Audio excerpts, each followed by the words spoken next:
I want to move on to a shocking FBI investigation. This is underway in Texas. Why?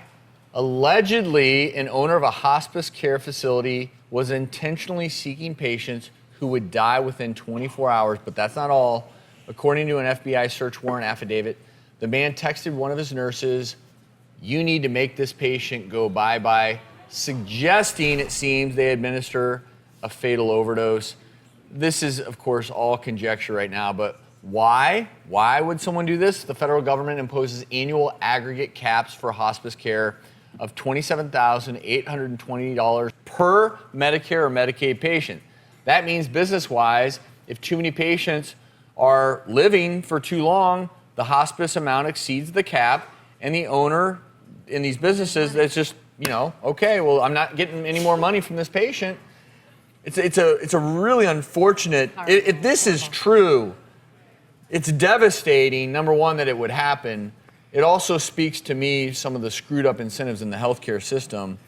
It's good old basic greed. I mean, it is allegedly, we don't know for sure, but if somebody really would do this, I mean, this is criminal. And I think we have to remember that there are so many incredible hospice facilities, and hospice care, as doctors we know, can be so critically important for someone at the end of their life to provide completely holistic care, medical care, spiritual care, comfort care. And so to taint that kind of field with something like this, or to even attract any negative, is really sad. Because there are a lot of hospice I would programs actually who do an say amazing that job. Of all the things we've talked about on our show in 8 years, the one thing that has been the most significant to me is that when you look at the data, and again, because hospice is such a wonderful option for so many, and you look at the data of people who go into hospice, and a lot of times it can be administered in different ways. Oftentimes, they end up living longer than people who choose to get aggressive treatments. They're happier.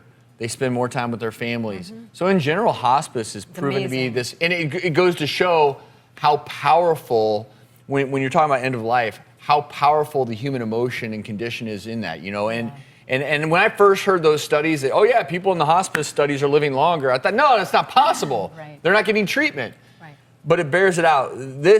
This is it's a black eye if this is true, this one place. But I think we all agree that hospice in general is such a wonderful thing.